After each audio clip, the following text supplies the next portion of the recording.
हाँ जी बेटा, देखो तो हमने लास्ट लेक्चर में पॉइस फार्मूला किया था। कुछ बच्चे कह रहे थे सर इसका प्रूव करा दो। तो पॉइस फार्मूला होता क्या है कि जो वॉल्यूम ऑफ लिक्विड है पर मिनट टाइम बाहर आ रहा है किसी कैपिलरी ट्यूब से, उसको हमने क्यू से रिप्रेजेंट किया था, ठीक है ना। और फार्मूला ये था इसका कि π/8 into p/l into R raise to the power 4/eta, यानी कोफिशिएंट ऑफ विस्कोसिटी। ये था बेटा, ठीक है ना। यानी पॉइस ने बोला था पॉइस फार्मूला के अकॉर्डिंग, कौन सा फार्मूला था ये, पॉइस फार्मूला था, ठीक है ना। पॉइस फार्मूला इसके अकॉर्डिंग ये था कि जो किसी कैपिलरी ट्यूब से लिक्विड बाहर आ रहा होगा वो डायरेक्टली प्रोपोर्शनल होगा प्रेशर ग्रेडियंट की, डायरेक्टली प्रोपोर्शनल होगा आर की पावर 4 की, और इनवर्सली प्रोपोर्शनल होगा कोफिशिएंट ऑफ विस्कोसिटी की। ये फार्मूला था, ठीक है। तो हमने क्या किया, इसको डायमेंशनली प्रूव करना है। तो डायमेंशनली प्रूव करेंगे। पहले तो आप ऐसे देख लो कि लेफ्ट हैंड साइड का डायमेंशन और राइट हैंड साइड का डायमेंशन क्या है, सेम है। तो लेफ्ट हैंड साइड का डायमेंशन क्या है, L3T-1, ठीक है ना, वॉल्यूम पर यूनिट टाइम। और राइट हैंड साइड का डायमेंशन देखेंगे तो राइट हैंड साइड का डायमेंशन बेटा ये तो है π/8 जो कि कांस्टेंट है, p/l प्रेशर पर यूनिट लेंथ। तो प्रेशर का क्या होता है, ml-1T-2, ये तो होता है प्रेशर का, ठीक है ना। प्रेशर फोर्स बाय एरिया होता है ना।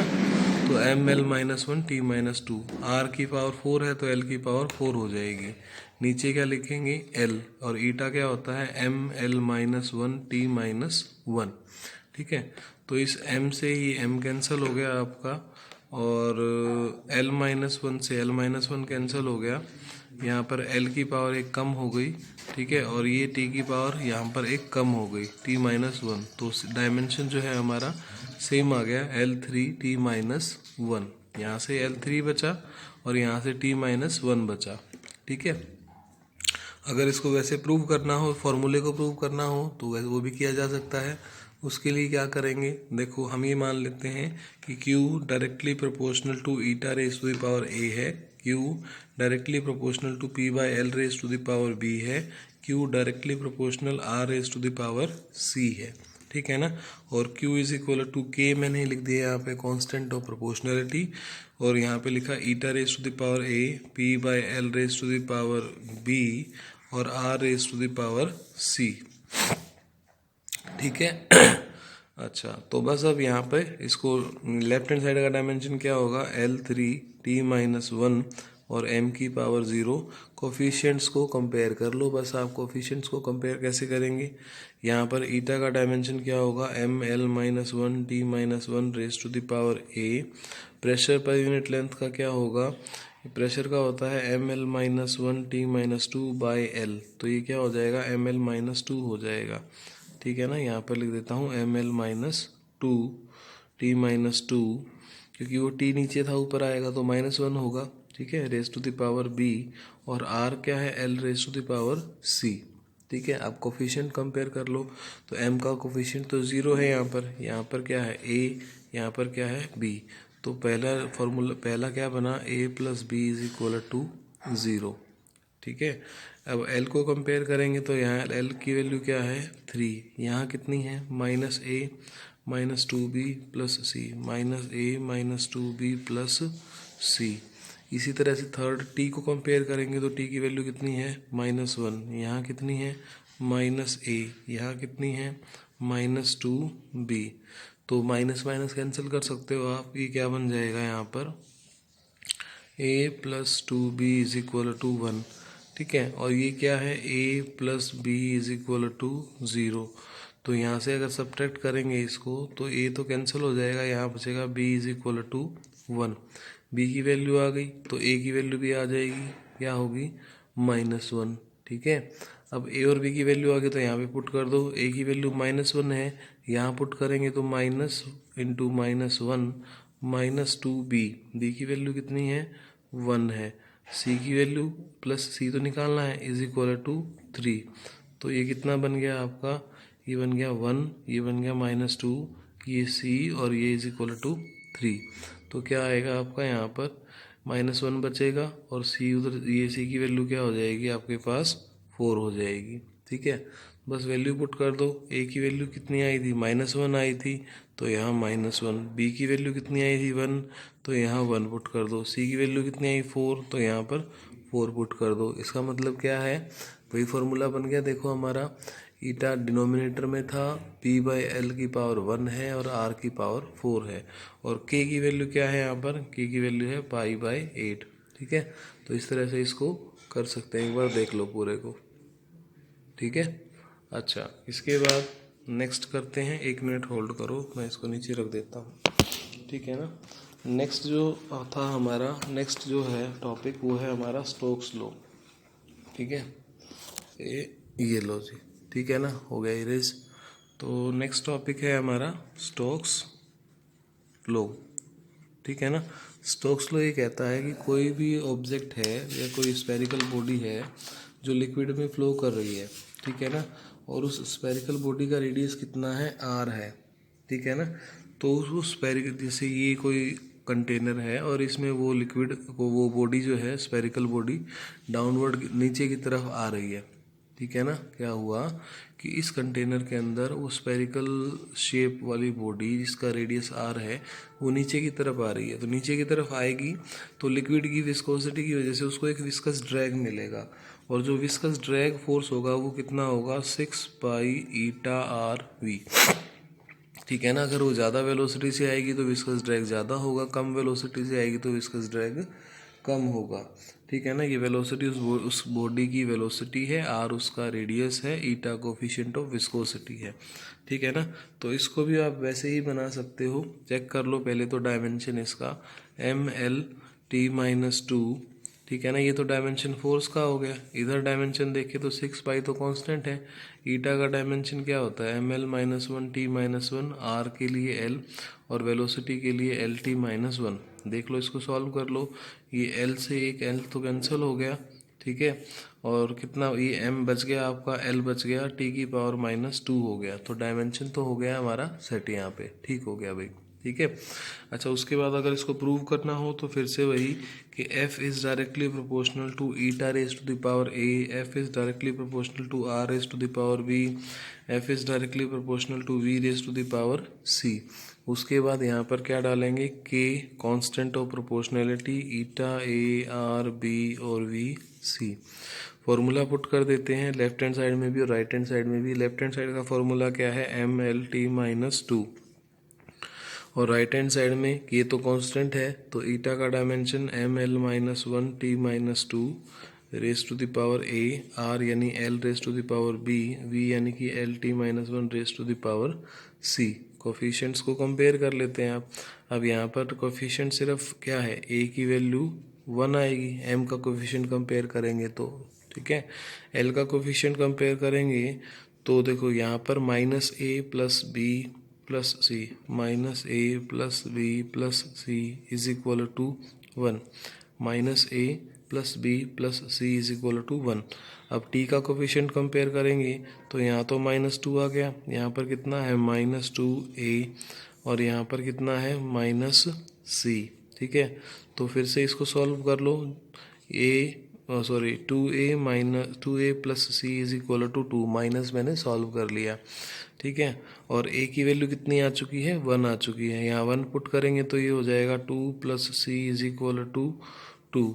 ठीक है, तो c की वैल्यू कितनी हो जाएगी आपके, एक मिनट कुछ गड़बड़ हुई है क्या, देखते हैं दोबारा से कैलकुलेशन। a का डायमेंशन तो 1 है, ठीक है, और b का डायमेंशन यहाँ -a+b+c, ठीक है, और यहाँ पर था t का -2a, ठीक है, और -2 के बराबर आ गया था। ठीक है, 2a+c इज इक्वल टू 2, और यहाँ पर a की वैल्यू 1 पुट करी, 2+c इज इक्वल टू 2, तो c इज इक्वल टू 0, 0 तो नहीं होगा, सॉरी यहाँ पर देखो, ये यहाँ पर डायमेंशन इसका क्या होता है, -1। कोफिशिएंट ऑफ विस्कोसिटी का डायमेंशन होता है -1। ठीक है ना, mL-1 t-1 l, और ये lt-1। ठीक है, तो बस अभी ये थोड़ा सा गलत हो गया था, मैं दोबारा लिख देता हूँ इसको, इस इक्वेशन को। ठीक है ना। ए का तो कोफिशिएंट 1 ही आएगा। बी का कंपेयर करेंगे तो यहाँ क्या हो जाएगा, -a प्लस बी, ठीक है, और plus C is equal to 1।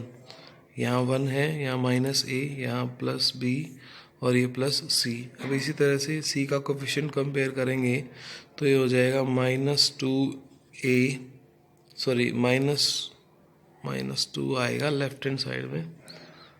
एक मिनट,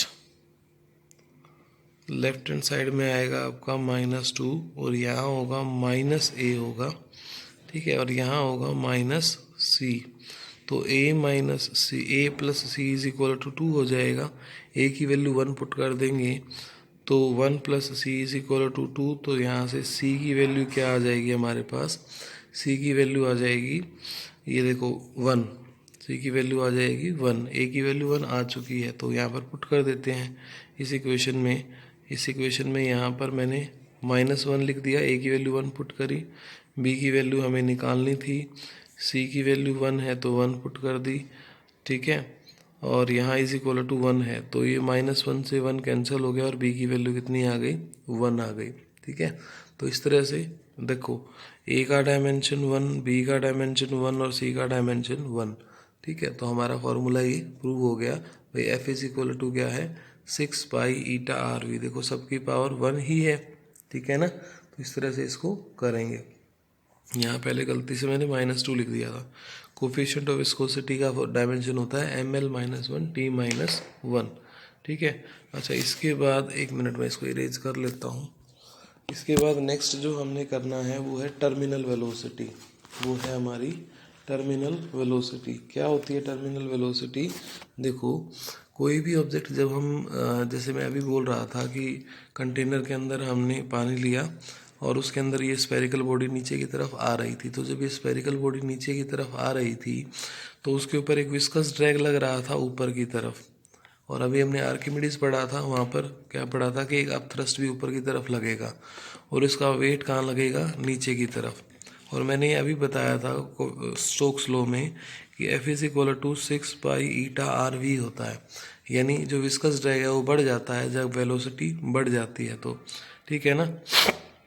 पर मान लो इनिशियली उस ऑब्जेक्ट की वेलोसिटी ज़्यादा थी, मान लो क्या होगी ही, पर पानी की वजह से, विस्कस ड्रैग की वजह से धीरे धीरे उसकी वेलोसिटी क्या हो जाएगी, कम हो जाएगी, ठीक है ना। और फाइनली वो एक कांस्टेंट वेलोसिटी से मूव करेगा। तो वो जो इसकी कांस्टेंट वेलोसिटी है जिससे ये मूव करेगा उसको हम बोलेंगे टर्मिनल वेलोसिटी, ठीक है ना। उसको क्या बोला जाएगा, टर्मिनल वेलोसिटी बोला जाएगा। यानी वो मैक्सिमम वेलोसिटी जो वो एक्वायर करेगी, वो मैक्सिमम वेलोसिटी जो वो ऑब्जेक्ट एक्वायर करेगा, acquire by a body while falling through a viscous drag medium, ठीक है ना। जिस विस्कस ड्रैग मीडियम से वो नीचे की तरफ गिर रहा है उस दौरान वो एक मैक्सिमम वेलोसिटी एक्वायर करेगा, ठीक है ना।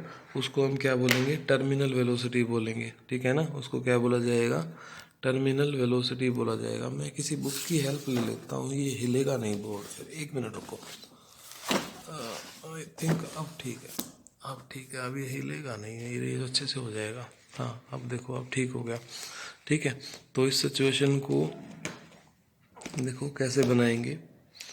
ये ऐसे होगा कि ये सिचुएशन थी हमारी, कंटेनर था वो लिक्विड था, लिक्विड है, इसके अंदर वेट इसका नीचे की तरफ लग रहा है, अब थ्रस्ट ऊपर की तरफ लग रहा है और विस्कस ड्रैग भी ऊपर की तरफ लग रहा है। दो अलग अलग फोर्स लग रहे हैं यहाँ पर, ठीक है।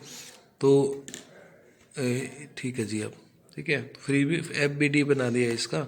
तो वेट टोटल कांस्टेंट वेलोसिटी कब आएगी, जब W is equal to FU plus FV होगा, ठीक है ना। एक कांस्टेंट वेलोसिटी जब आएगी जब ये दोनों बैलेंस कर जाएंगे, ठीक है ना। क्योंकि विस्कस ड्रैग बढ़ जाता है वेलोसिटी से, उसके बाद वो एक कांस्टेंट वेलोसिटी पर आ जाएगा, W is equal to FU plus Ft। तो W की वैल्यू क्या होती है, W होता है m इंटू जी। अब मास क्या होता है, डेंसिटी इंटू वॉल्यूम इंटू जी। तो डेंसिटी किसकी रहेगी यहाँ पर, ऑब्जेक्ट की डेंसिटी रहेगी। ऑब्जेक्ट की डेंसिटी हमने रो ली है, क्योंकि स्पेरिकल शेप में बॉडी थी तो आप लिख सकते हैं 4/3 pi R cube into G. ठीक है ना, ये इसका क्या हो गया, वेट हो गया। अगर अप थ्रस्ट की बात लिखें तो अप थ्रस्ट कितना होगा बेटा, अप थ्रस्ट होगा यहाँ पे, आप थ्रस्ट बायएंट फोर्स से निकाल लो ना। बायएंट फोर्स क्या कहता है कि जितना लिक्विड डिस्प्लेस करेगा उतना ही इस पे ऊपर की तरफ फोर्स लगाएगा पानी। जितना ऊपर की तरफ, जितना लिक्विड डिस्प्लेस करेगा उतना ही पानी उस पर फोर्स लगाएगा। तो कितना लिक्विड डिस्प्लेस करेगा, जितनी इसकी वॉल्यूम होगी, जितनी इसकी वॉल्यूम होगी ऊपर की तरफ फोर्स लगाएगा। और कौन लगाएगा, पानी लगाएगा, या पानी मीन्स लिक्विड लगाएगा। तो लिक्विड की डेंसिटी ले लेते हैं यहाँ पर सिग्मा। ठीक है ना, लिक्विड की डेंसिटी, क्योंकि बेटा देखो फोर्स होता है mg, तो यहाँ पर मास क्या हो जाएगा, डेंसिटी इनटू वॉल्यूम। डेंसिटी किसकी ली जाएगी, लिक्विड की, और वॉल्यूम किसकी ली जाएगी, जितनी डिस्प्लेस हुई है। तो कितनी डिस्प्लेस हुई है, जितना उसका वॉल्यूम था कंटेनर का। और अब थ्रस्ट विस्कस ड्रैग जो लगेगा वो तो आपको पता ही है, अभी हमने निकाला है 6 पाई ईटा आर वी। ये हमारा क्या है, अब थ्रस्ट है। तो इन सब को सॉल्व कर देते हैं, मतलब इस इक्वेशन का यूज़ कर लेते हैं। तो ये क्या हो जाएगा आपका वेट, यानी कि sigma 4/3 pi R, 4/3 pi R cube into G is equal to, ये हो जाएगा 6 pi eta R V plus rho 4/3 pi R cube into G. ठीक है जी, ये आ गया। ठीक है, तो हमें निकालना है v, भाई ये वेलोसिटी निकालनी है उस बॉडी की। तो ये कैसे निकलेगी, इसको इधर ले आते हैं, इसको इधर लाएंगे तो 4/3 पाई आर क्यूब जी तो कॉमन निकल आएगा। तो ये क्या बनेगा आपका, sigma minus rho into 4/3 pi R cube into G is equal to 6 pi eta R V. तो हमें निकालना है v, तो ये भी डिवाइड में आ जाएगा, 6 पाई ईटा आर, और आर ये स्मॉल, अगर हमने कैपिटल ले रखा है पहले तो कैपिटल ले लो, क्योंकि ये आर उस बॉडी की रेडियस ही तो है। तो यहाँ पर भी मैं कैपिटल लिख देता हूँ, ये भी कैपिटल लिख देता हूँ, और ये भी कैपिटल लिख देता हूँ। ठीक है, और ये इधर आ गया तो यहाँ पे सिर्फ क्या बचा आपके पास, v बचा। ये क्या हो गई आपके पास, टर्मिनल वेलोसिटी हो गई। ठीक है ना, एक आर से ये पावर कैंसिल हो जाएगी, तो सिग्मा माइनस रो, ये 2 3 ज़ा 6 और 2 2 ज़ा 4, तो क्या बना 2/9, 2/9 हो गया ना, ये 2/9। ठीक है, ईटा पाई, ठीक है, इनटू ऊपर क्या है, आर स्क्वायर है। ठीक है, sigma rho 2/9 pi R square, pi से भी पाई कैंसिल कर सकते हो आप, ये कैंसिल कर दो। ठीक है ना, ये क्या हो जाएगा, कैंसिल हो जाएगा। तो 2r स्क्वायर 9, 2/9 ऐसे लिख लो, 2/9 R square rho minus sigma into G, 2/9 R square rho sigma into G जरूर आएगा यहाँ पे, ये जी। ठीक है ना, तो ये आपका कंप्लीट फॉर्मूला बनेगा टर्मिनल वेलोसिटी का। ठीक है ना, फिर इसके बारे में थोड़ा एक दो केसेस जो है वो अभी आगे नेक्स्ट वीडियो में मैं डिस्कस कर लेता हूँ।